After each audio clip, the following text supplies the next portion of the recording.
Daniel Ursi, el presidente de la Asociación de Frigoríficos. Hola Daniel, ¿cómo estás? Buenas noches. ¿Qué tal, Jorge? Buenas noches, ¿cómo estás vos? Bien, muy bien. También estamos en contacto con Gabriel de Rademacher, vicepresidente de Cartés. Hola Gabriel, buenas noches, el gusto de saludarte. Hola Petete, igualmente, muchísimas gracias por el contacto. Bueno, gracias a los dos por estar. Comienzo con Daniel Urcía, porque Daniel Urcía desde la Asociación de Frigoríficos venía planteando que lo del cepo a la carne, a las exportaciones, iba a traer cola y ya hoy nos enteramos de 150 despidos en Santa Fe. Daniel, ¿cuál es la situación para que la gente la entienda? Bueno, desde el comienzo de esta medida, Jorge, allá por el 20 de mayo, cuando el presidente lo anunció y lo puso en vigencia con el decreto 408, nosotros dijimos que esta medida era perjudicial, era equivocada, llevaba a que lamentablemente los trabajadores fueran los primeros que sufrieran ese impacto. En la primera etapa lo sufrieron con menores ingresos, frutos de menores horas trabajadas, no horas extras, no los premios de producción, de calidad. Y ahora teníamos esperanza que no hubiera una continuidad de este primer vencimiento, porque recordemos que el decreto hizo restricciones en dos sentidos. Primero, el 50% de lo exportado en el 2020, que eso generó una gran injusticia en aquellos frigoríficos que hicieron inversiones y que no tenían antecedentes de exportación, con lo cual quedaron impedidos de exportar, caso concreto de Frigoríficos de Córdoba.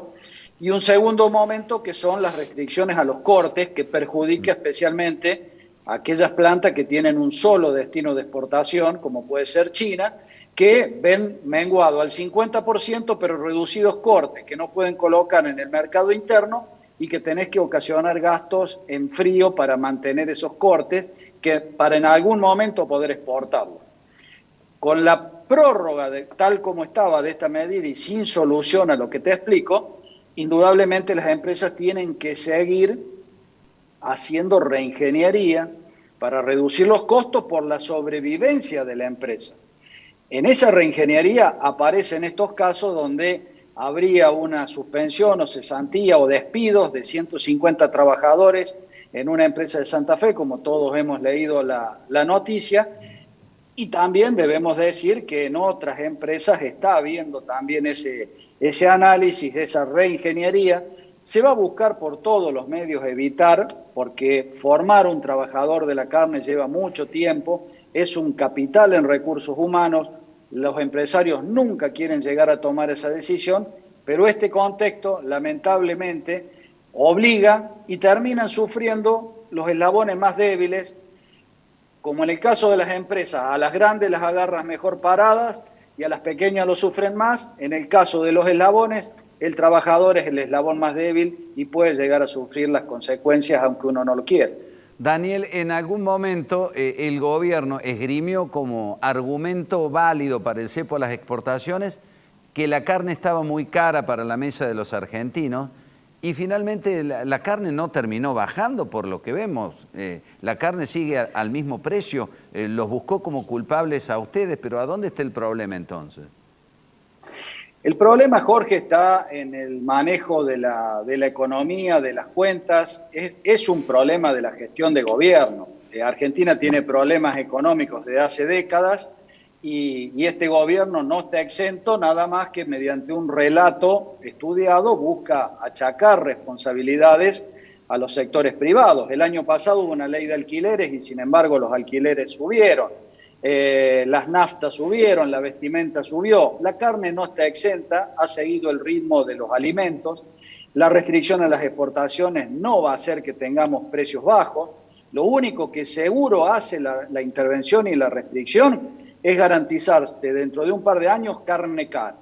La carne más cara de la historia de Argentina la tuvimos en el año 2011, presidencia de la señora Cristina Fernández de Kirchner, producto de una serie de restricciones que empezaron en el 2005-2006. Volvemos a comenzar la misma historia. La carne barata no existe como tal, lo que sí, la intervención genera menos inversión y a menor oferta, carne más cara en el mediano plazo. ¿Cuánto tiempo más podrán soportar los frigoríficos el cepo para que los despidos no sean verdaderamente masivos. He escuchado una frase, a los frigoríficos no nos cabe un bife más. Bueno, yo hacía referencia recién al ciclo 2006 en adelante, se perdieron 15.000 puestos de trabajo y cerraron muchísimas empresas. En el caso de Córdoba, el recuerdo de Estancias del Sur, Tinacher, Colcar, todo consecuencia de la intervención. Yo no podemos dar una fecha concreta, pero estamos iniciando un proceso que las peores consecuencias las tenemos muy fresquitas en la memoria, con lo cual, si esto no cambia, vamos a ir por ese camino. Daniel, muchas gracias por estos minutos. Te dejamos seguir trabajando. Gracias. Gracias, Jorge.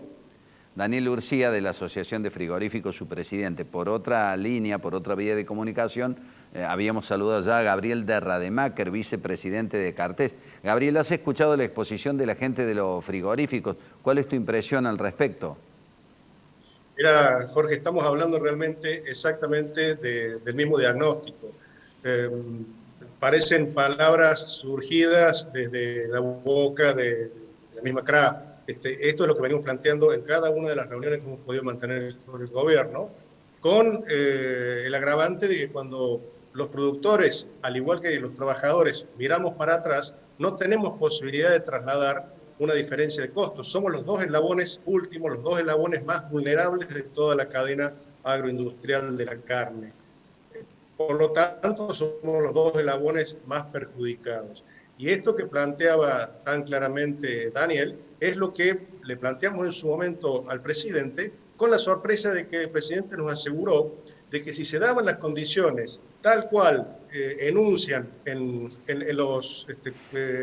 la justificativo de la prórroga de este decreto, de este cierre de exportaciones, no solo no iba a llegar al 31 de agosto, sino que lo iban a levantar antes, mucho menos pensar en prorrogarlo. Entonces estamos realmente desde la producción asistiendo a un incumplimiento de la palabra del presidente o advirtiendo que hay otros objetivos diferentes a los que verdaderamente están poniendo sobre la mesa. Porque teóricamente el objetivo que buscaba el gobierno era estabilizar el precio de la carne. Y en los considerandos de la prórroga dice precisamente que para el gobierno el precio de la carne se ha estabilizado. Ahora, Gabriel, ¿no entienden de qué se trata? ¿Están mal asesorados o están jugando políticamente porque para la tribuna propia reditúa demonizar, por ejemplo, en este caso, al campo? Mira, es muy difícil creer que a esta altura es un problema de ignorancia. Hemos explicado en más de una oportunidad, basta fijarse qué ocurrió del 2006 en adelante para ver cuáles son las consecuencias que comienzan ya a repetirse, porque el libreto es exactamente el mismo. Entonces estamos convencidos de que el gobierno busca directamente politizar esta situación en procura de algún voto, rascar algún voto en el fondo del tarro para ver la posibilidad de mejorar una performance electoral, justo en un momento de elecciones paso, de elecciones generales, lo cual nos hace pensar que muy difícilmente vaya esta medida a revertirse incluso después de su vencimiento, el 31 de octubre, cuando van a estar faltando muy pocos días para las elecciones generales. De modo que estamos pensando que esto nuevamente va a tener una prórroga. Realmente las consecuencias van a ser muy graves. ¿Qué genera esto en el campo? Porque recién veíamos lo que está pasando en los frigoríficos. ¿Qué pasa en el campo con el productor? ¿Deja de producir ganado? ¿Se vuelca a los granos? ¿Qué repercusión genera en ese eslabón? Hay sin duda un desincentivo muy fuerte, un mensaje muy contrario a la inversión. Hay productores que por las características de sus campos no pueden volcarse a otra producción porque sus tierras no lo permiten, porque el clima no lo permite. Y en esos casos son productores o que reducen su stock o terminan desapareciendo, como ocurrió en el año 2006 en adelante. Durante los 3.650 días que estuvo vigente una medida similar a esta. Eso significó no solo la pérdida de productores, la caída de productores del sistema, sino la pérdida de 12 millones de cabezas de ganado vacuno que todavía no hemos logrado recuperar en este momento.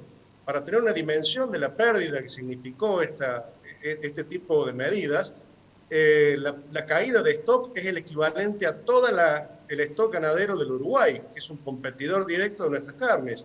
y que hoy está festejando una medida como esta en Argentina. Bueno, por lo pronto la mesa de enlace ha anunciado que está estudiando un cese de comercialización. ¿Es así? ¿Van a una medida de fuerza?